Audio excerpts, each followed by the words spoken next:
और क्या हाल चाल है मेरे शो लोग, सब कुछ बढ़िया ना। दोस्तों आ चुका मैं आपके लिए और एक नया और जबरदस्त वीडियो के साथ। अब आपको तो पता ही रहेगा कि मोटोरोला की तरफ से नया एक स्मार्टफोन लॉन्च किया गया है जिसका नाम है मोटोरोला G31 और इसका जो 464 GB वाला वेरिएंट है उसका प्राइस है 12,999 रुपए। पता है ना? नहीं? सब्सक्राइब नहीं करोगे तो कैसे पता चलेगा? सब्सक्राइब करो।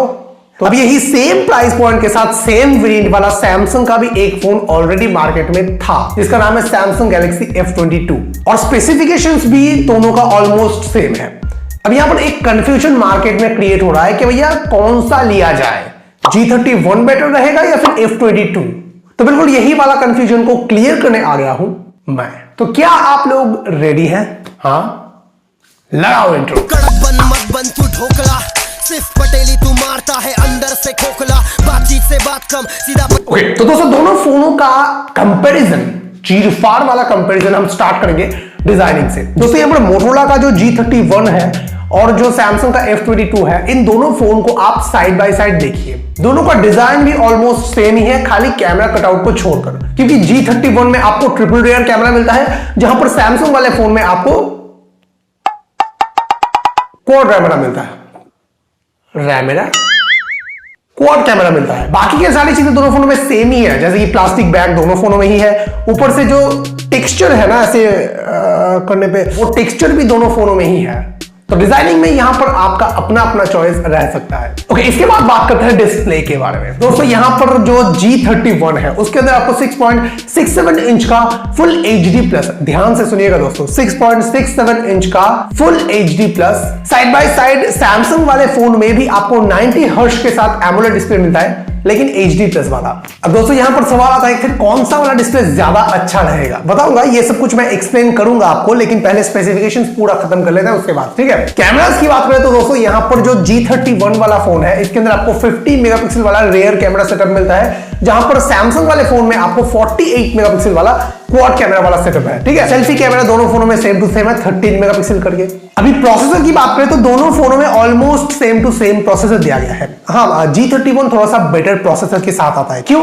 क्योंकि G31 के अंदर मीडियाटेक का हेलियो G85 यूज किया गया है, जहां पर सैमसंग वाले फोन में मीडियाटेक का हेलियो G80 यूज किया गया है। अब क्या इसमें बहुत ज्यादा ओपन नीच होगा? तो बिल्कुल नहीं। डेली यूजेज में तो आपको पता भी नहीं चलेगा डिफरेंस क्या है, नहीं है, ठीक है। लेकिन हाँ, अगर आप एकदम प्रोफेशनली जाके चेक करेंगे तो कहीं ना कहीं जो परफॉर्मेंस स्पीड है या फिर परफॉर्मेंस वाला जो एक्सपीरियंस है फोन का, वो G31 कहीं ना कहीं थोड़ा सा आगे रहेगा। ऑपरेटिंग सिस्टम की बात करें तो मोटोरोला वाला जो फोन है वो माई UX करके एक UI आता है उनका, वही वाला UI के साथ आता है ऑपरेटिंग सिस्टम, और जो सैमसंग वाला फोन है उनका One UI के साथ आता है। दोस्तों अभी यहां पर दोनों फोनों में ही एक अच्छी बात यह है कि इन दोनों फोनों में ही कुछ कुछ फीचर्स ऐसे भी हैं जो कि इनके महंगे वाले फोनों में ही ये लोग प्रोवाइड करते हैं, जैसे कि सिक्योरिटी सिस्टम।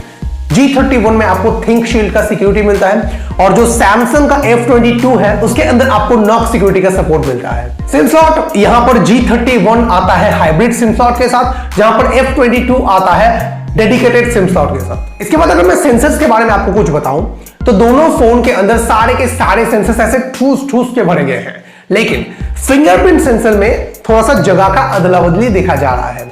मोटोरोला वाला फोन में जैसा मोटोरोला का दूसरा टिपिकल फोनों में जैसा पीछे की साइड में रहता है, बिल्कुल वैसा ही फिंगरप्रिंट सेंसर आपको ये वाले फोन में भी मिलता है। और जो सैमसंग है उसने क्या किया, साइड माउंटेड फिंगरप्रिंट सेंसर दे दिया, जो कि भी फिलहाल बहुत ज्यादा ट्रेंड में भी है। इसके अलावा फेस अनलॉक और 3.5mm जैसी चीजें दोनों फोनों में ही आपको देखने के लिए मिल जाता है। इसके बाद बात करते हैं बैटरी बैकअप के बारे में, जो कि एक बड़ा वाला डिफरेंस क्रिएट करता है। देखिए, मोटोरोला वाले फोन में आपको 5000 वाला एक बैटरी मिलता है जो कि 20 वॉट के फास्ट चार्जर के साथ आता है, और जो सैमसंग वाला फोन है वो आता है 6000 वाला एक बहुत बड़ा वाला बैटरी के साथ, जो कि 15 वॉट के चार्जर के साथ आता है। बस इतना था स्पेसिफिकेशन वाला पार्ट। अब अगर आप मुझसे कंक्लूजन पूछते हैं कि भैया फिर भी बताओगे कौन सा वाला फोन को लेना चाहिए, तो मैं कहूंगा आप मोटोरोला वाले फोन को लीजिए। अब यहां पर आप पूछ सकते हैं क्यों मोटोरोला ही क्यों, सैमसंग क्यों नहीं? तो दोस्त, रिसर्च वगैरह से मुझे ये पता चला कि मोटोरोला का जो फोन है वो काफी ज्यादा वेल ऑप्टिमाइज्ड है।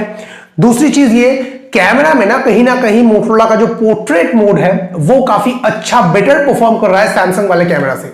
लेकिन ये भी है कि ब्राइटनेस वगैरह का बात करूं या फिर कॉन्ट्रास्ट वगैरह की बात करूं, ये सब में सैमसंग वाला कैमरा मोटोरोला के G31 को बीट कर रहा है, तो उस हिसाब से आप कैमरा की साइड से सैमसंग वाले फोन को भी परचेस कर सकते हैं। ठीक है, दूसरी चीज ये डिस्प्ले में एक बहुत बड़ी वाली छूट रख दिया है सैमसंग वालों ने कि HD+ वाला डिस्प्ले दे दिया।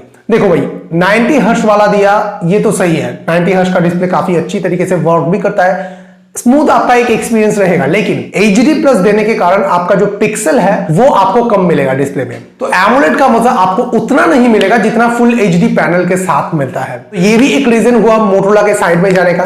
और तीसरी चीज है परफॉर्मेंस। अब मुझे बहुत अच्छे से पता है कि इन दोनों प्रोसेसर का जो वर्किंग कैपेबिलिटी है वो काफी ज्यादा सिमिलर है, लेकिन फिर भी 85-80 से थोड़ा सा ऊपर ही रहता है, तो मैं तो भैया मोटोरोला के G31 के साइड हूं।